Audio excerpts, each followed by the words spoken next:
The mechanic overcharged her $3,000 for a simple brake repair, his eyes gleaming with the predatory satisfaction of someone who believed he had found the perfect target. An 81-year-old black woman driving a 15-year-old Honda Civic who appeared to know nothing about cars and seemed unlikely to question his inflated estimate. What Danny Rodriguez could never have imagined was that the elderly woman sitting in his waiting room, clutching her worn leather purse and carefully counting 20s from a small envelope, was Mrs. Catherine Brooks, the anonymous owner of Rodriguez Auto Repair and 17 other shops in the Metro West auto chain that employed over 200 people, including Danny himself. Mrs. Brooks had been driving her faithful 2008 Honda Civic for nearly 15 years, a car she had purchased new and maintained meticulously through regular service appointments that had documented every oil change, tire rotation, and minor repair since the day she drove it off the lot. The vehicle represented more than transportation. It embodied her values of practicality, reliability, and the kind of modest living that had allowed her to accumulate substantial wealth while avoiding the ostentation that drew unwanted attention and complicated genuine relationships with the people around her. The brake problem had developed gradually over the past month, beginning with a slight grinding sound that Mrs. Brooks had noticed during her weekly trips to the grocery store and church. As a woman who had learned automotive basics from her late husband Frank, a master mechanic who had spent 43 years working on everything from farm equipment to luxury cars, she understood that the noise indicated worn brake pads that needed replacement before they damaged the rotors and created a more expensive repair situation. Danny Rodriguez had been working at the Rodriguez Auto Repair Shop for 6 months, hired because of his ASE certification and his promise to bring professional expertise to a business that had been struggling with customer retention and profit margins. What Danny didn't know was that his employment, his paycheck, and the shop's financial stability all depended on the vision and investment of the woman he was now preparing to exploit based on assumptions about her age, race, and apparent lack of automotive knowledge. The waiting room where Mrs. Brooks sat reflected the working-class neighborhood that surrounded the auto shop. Vinyl chairs patched with duct tape, outdated magazines, and a coffee pot that had seen better days but still provided the comfort of free refreshment for customers dealing with unexpected car troubles and the financial stress that often accompanied them. Mrs. Brooks had specifically designed this environment to serve families who couldn't afford the gleaming service centers at luxury car dealerships, but deserved honest, competent repairs at fair prices. "Ma'am," Danny said, approaching Mrs. Brooks with a clipboard and an expression of practiced concern.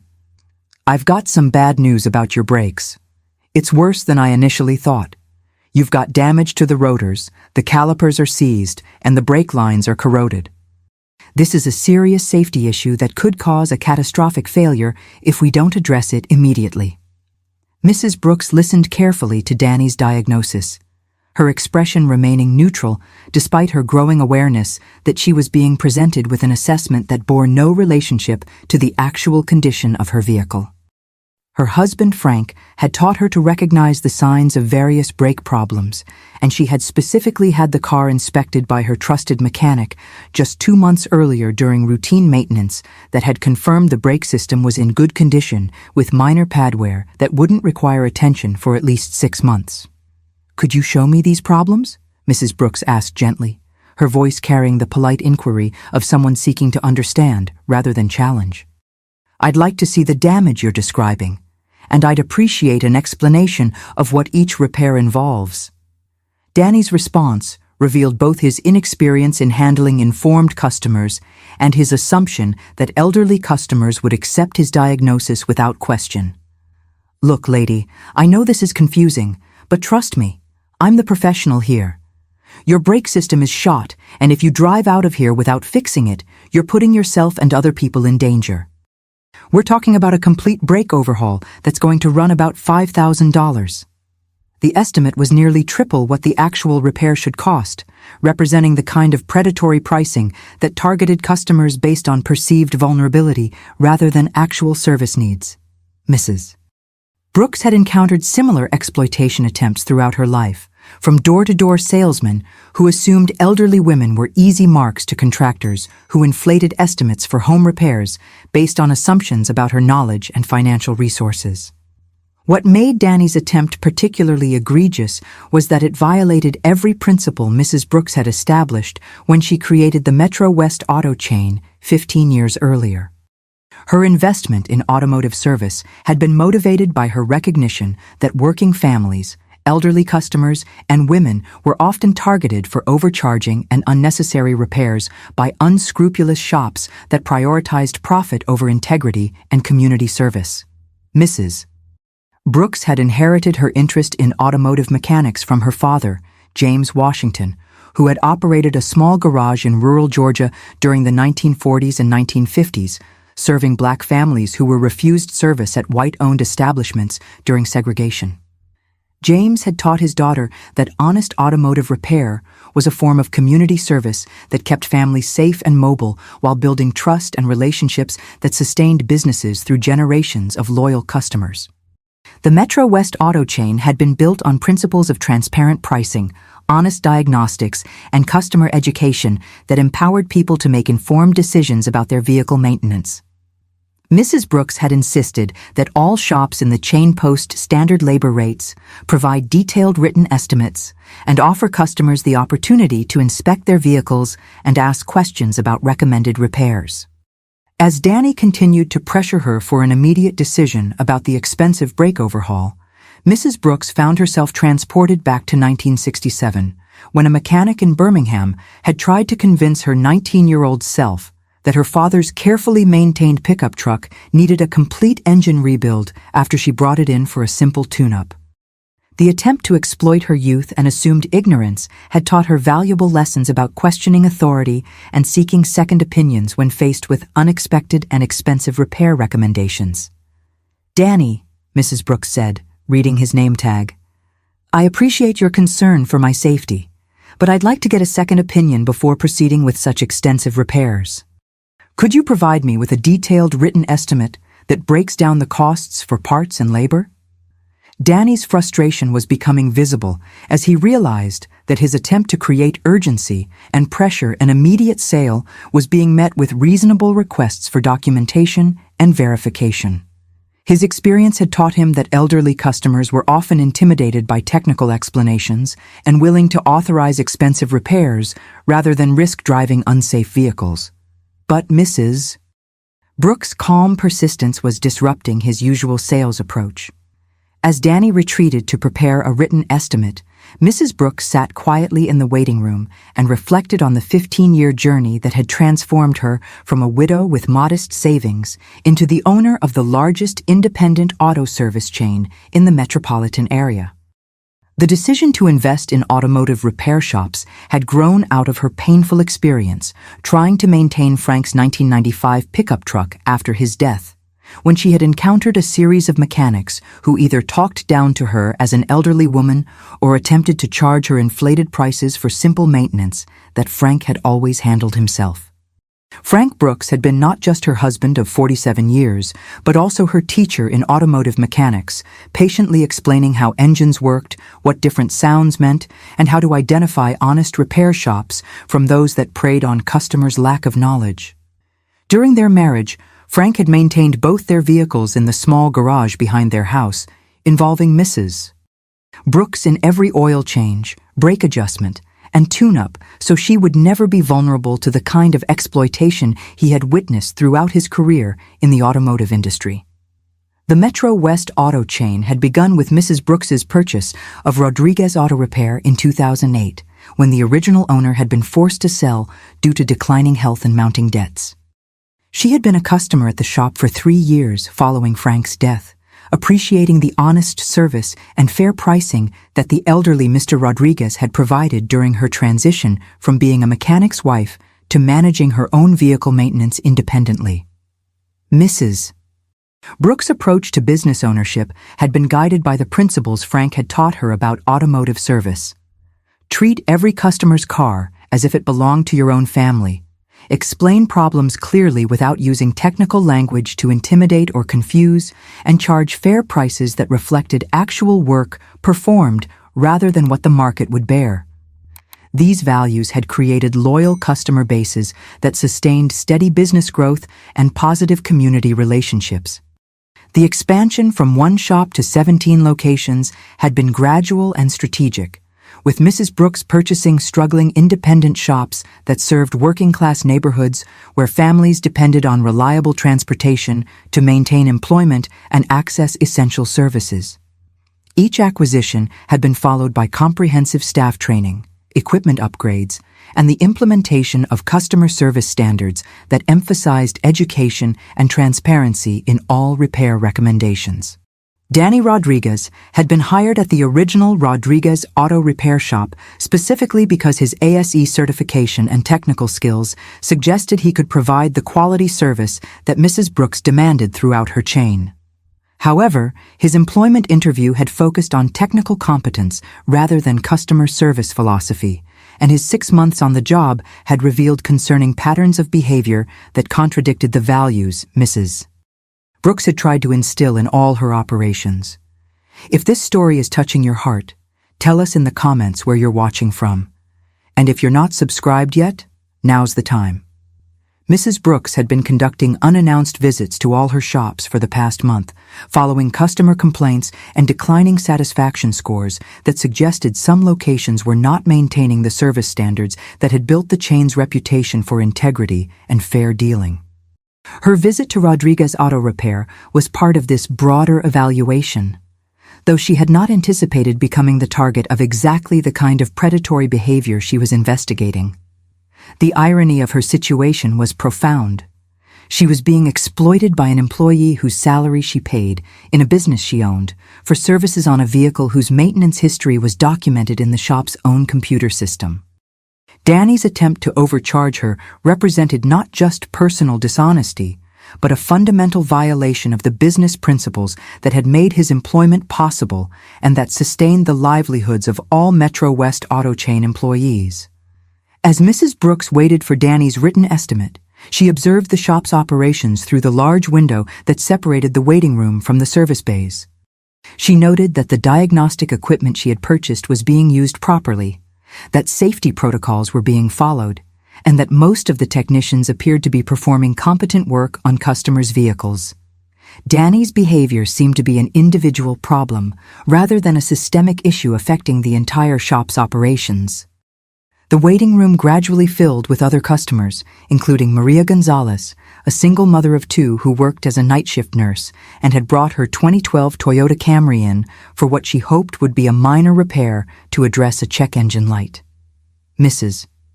Brooks watched with growing concern as Danny approached Maria with the same predatory expression he had shown when discussing her own brake repair, suggesting that his exploitation tactics were not limited to elderly customers, but extended to anyone he perceived as vulnerable or uninformed. "Ma'am," Danny said to Maria, "your car's got serious problems. The computer diagnostic shows multiple system failures that are going to require extensive repairs. We're looking at probably $4,000 minimum to get this vehicle road safe again." Mrs. Brooks' automotive knowledge, developed through decades of learning from Frank and reinforced by 15 years of owning repair shops, allowed her to recognize that Danny was almost certainly misrepresenting whatever actual problems Maria's vehicle might have. A check engine light could indicate anything from a loose gas cap to a serious engine problem, but proper diagnosis required careful testing rather than the immediate catastrophic assessment Danny was providing. The pattern was becoming clear. Danny's approach to customer service involved creating fear and urgency that pressured customers into authorizing expensive repairs without providing them opportunities to understand what work was actually needed or to seek second opinions that might reveal more affordable solutions. His tactics violated both professional ethics and the specific customer service standards that Mrs. Brooks had established for all Metro West Auto Chain locations. Mrs. Brooks made a mental note to review Danny's employment file and training records to understand how someone with such poor customer service practices had been hired and retained at one of her shops. The situation represented a failure of supervision and quality control that could damage the reputation she had spent 15 years building through honest dealing and community service. As Danny continued to pressure Maria for an immediate decision about expensive repairs, Mrs. Brooks felt the familiar combination of anger and disappointment that came with witnessing injustice and recognizing her responsibility to address problems within organizations she had the power to influence. Her response to Danny's behavior would need to balance immediate correction with longer-term improvements to prevent similar exploitation of other customers. The moment that would expose everything came when shop manager Kevin Sullivan emerged from the back office, clipboard in hand, just as Danny was presenting Mrs. Brooks with a written estimate that detailed $5,147 in brake system repairs, an amount that represented more than double what the actual work should cost and included several services that her vehicle simply didn't need. Kevin's arrival was part of his routine afternoon check on customer interactions, but his timing would transform what had been predatory customer exploitation into a career-ending revelation for Danny Rodriguez. "Mrs. Brooks," Kevin said with obvious warmth and respect as he approached her chair. "I didn't realize you were here today. I hope Danny has been taking good care of you, and that your Civic is getting the attention it deserves. Is this your quarterly maintenance visit, or are you dealing with a specific issue?" The familiar greeting and Kevin's obvious recognition of Mrs. Brooks as a valued customer created immediate confusion for Danny, who had been operating under the assumption that he was dealing with an uninformed elderly woman rather than someone who warranted special attention from the shop manager. Kevin's mention of quarterly maintenance suggested a long-standing customer relationship that contradicted Danny's assessment of Mrs. Brooks as an occasional visitor who could be safely overcharged. Mrs. Brooks' response was measured and diplomatic, reflecting her understanding that this moment would serve as a test of Kevin's management abilities and the shop's commitment to the customer service standards she had established throughout the Metro West auto chain. "Hello, Kevin. I brought the car in for what I believed was a simple brake pad replacement, but Danny has presented me with an estimate for over $5,000 in repairs. I'd like your opinion about whether this level of work is really necessary." Kevin's expression shifted from friendly customer service to professional concern as he processed the implications of Mrs. Brooks' statement. As shop manager, he was responsible for ensuring that all estimates were accurate and that customers received honest assessments of their vehicle needs. An estimate of over $5,000 for brake work on a well-maintained Honda Civic suggested either serious diagnostic errors or deliberate customer exploitation, both of which reflected poorly on his management and the shop's reputation. "May I see the estimate?" Kevin asked, extending his hand toward the clipboard Danny was clutching with obvious reluctance. Kevin's 15 years of automotive experience and 5 years managing the Rodriguez auto repair location had given him extensive knowledge of appropriate pricing and repair procedures, and he immediately recognized that Danny's estimate contained services that were unnecessary and prices that were grossly inflated. Danny's discomfort was becoming visible as he realized that his attempt to exploit Mrs. Brooks was being scrutinized by someone with the authority to override his recommendations and the expertise to recognize his deceptive practices. "Kevin, the brake system is completely shot. I've documented serious safety issues that require immediate attention before this vehicle can be safely operated." Kevin's review of the estimate revealed not just overcharging, but also several repair recommendations that contradicted the maintenance records in the shop's computer system, which showed that Mrs. Brooks's vehicle had received comprehensive brake inspection just 8 weeks earlier, with results indicating minor wear that wouldn't require attention for several months. Danny's assessment of serious safety issues was not supported by either the vehicle's maintenance history or the actual condition of components that Kevin could verify through visual inspection. "Danny," Kevin said, his voice carrying the authority of someone who had discovered serious professional misconduct, "could you explain how a vehicle that passed brake inspection 8 weeks ago now requires complete system replacement? And could you justify these labor charges, which appear to be significantly above our posted rates?" The questions created a public accountability moment that exposed Danny's dishonesty not just to Kevin and Mrs. Brooks, but also to Maria Gonzalez and the other customers in the waiting room who were witnessing an experienced manager challenge inflated repair estimates and predatory pricing practices. The confrontation was serving as an unintentional education session about customer rights and the importance of seeking management review when repair recommendations seemed excessive or inconsistent. Mrs. Brooks watched the interaction with the satisfaction of seeing her employee training and management protocols working exactly as intended, though she had not expected to benefit from them as a customer rather than as the business owner who had implemented them. Kevin's intervention demonstrated that the customer protection systems she had established were functioning properly, even when the customer being protected was herself in her anonymous capacity. "Mrs. Brooks," Kevin said, turning his attention away from the clearly flustered Danny, "I apologize for this confusion. Based on our records and my own inspection of your vehicle, you need brake pad replacement and rotor resurfacing, which should cost approximately $450, including parts and labor. The other services Danny recommended are not necessary at this time." The corrected estimate represented a reduction of over $4,000 from Danny's original quote, highlighting the extent of his attempted exploitation and validating Mrs. Brooks's decision to question the initial assessment. Kevin's professional handling of the situation reflected the kind of customer advocacy and honest dealing that had made the Metro West auto chain successful and trusted within the communities it served.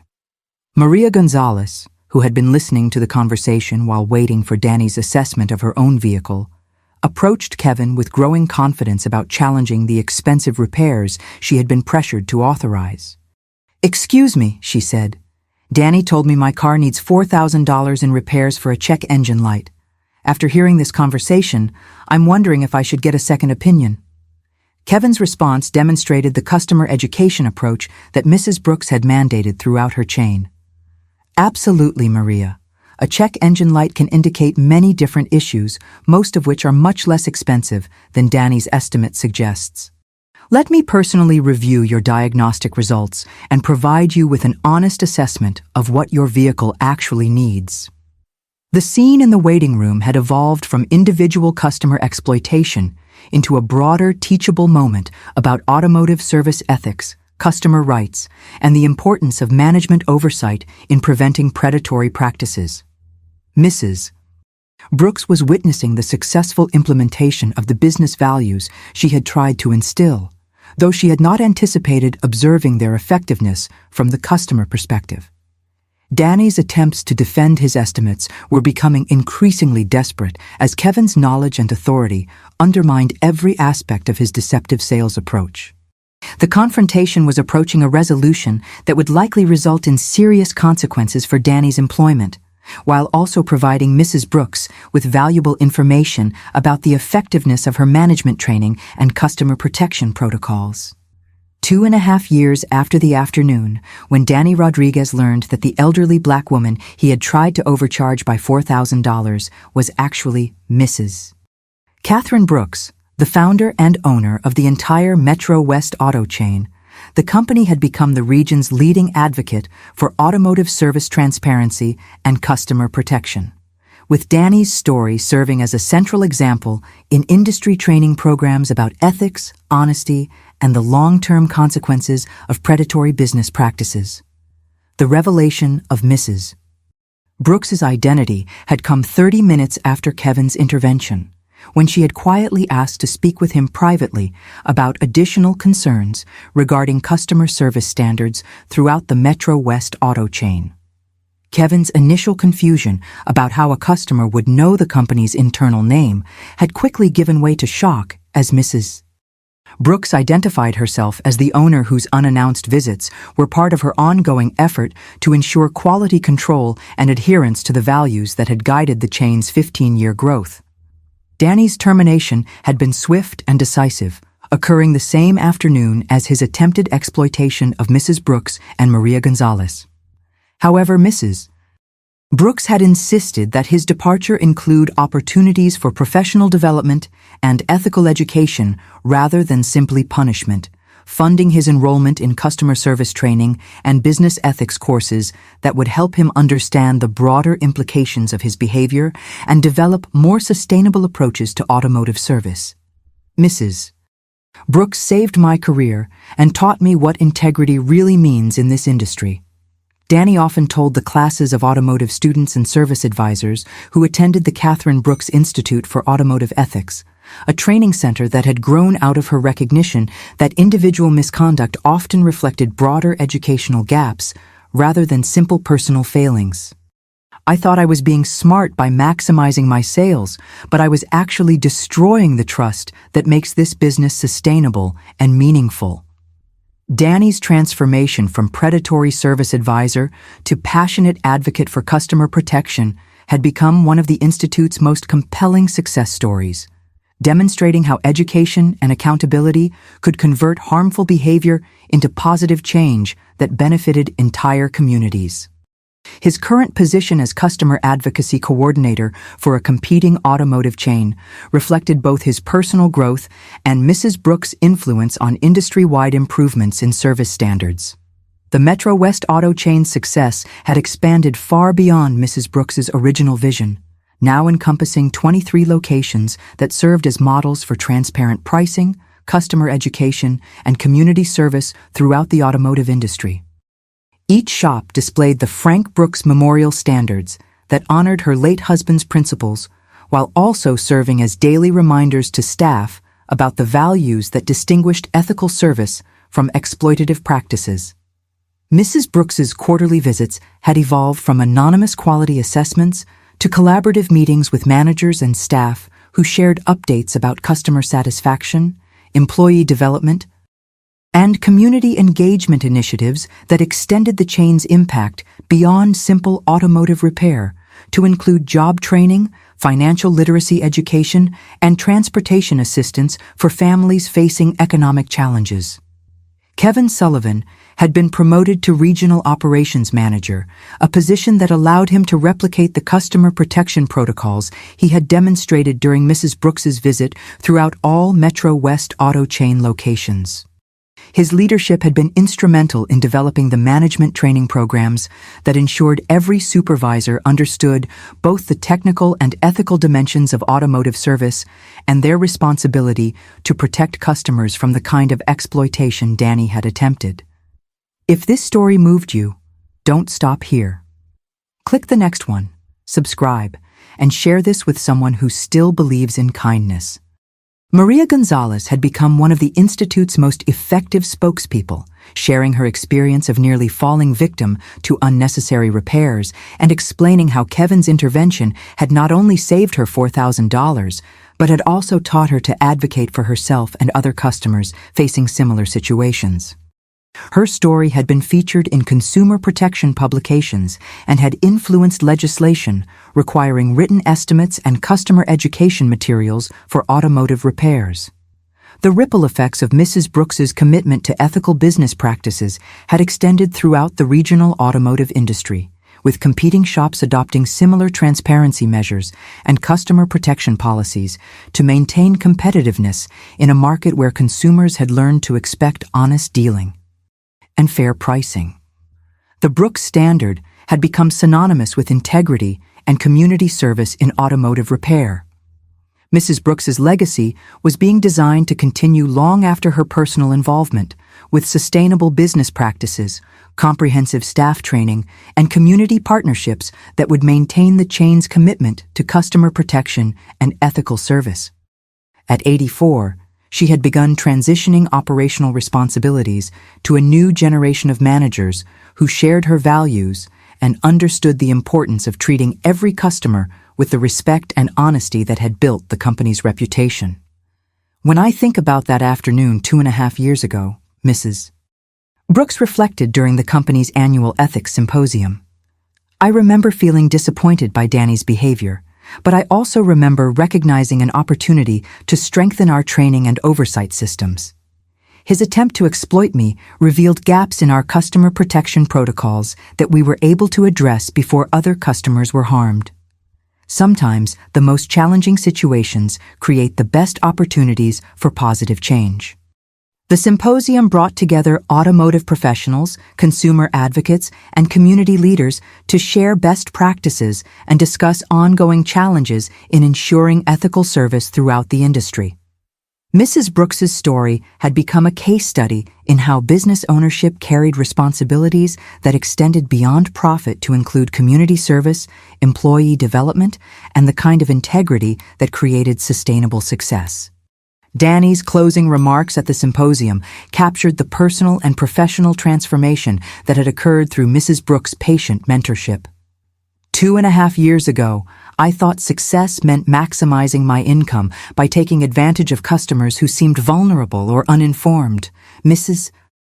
Brooks taught me that real success comes from building trust, providing honest service, and contributing to a community where everyone's car problems are treated with the same care and integrity I would want for my own family. The elderly Black woman who had been targeted for exploitation had used that experience to create industry-wide improvements in customer protection, professional ethics, and community service, proving that moments of injustice could become catalysts for positive change when met with wisdom, determination, and an unwavering commitment to treating all people with dignity and respect regardless of their age, race, or perceived vulnerability. Mrs. Brooks's story had become a powerful reminder that assumptions about people based on appearance could prevent recognition of influence and authority that existed in unexpected forms, and that the most meaningful transformations often emerged when patience and education were offered to those who had made mistakes but retained the capacity for growth and positive change.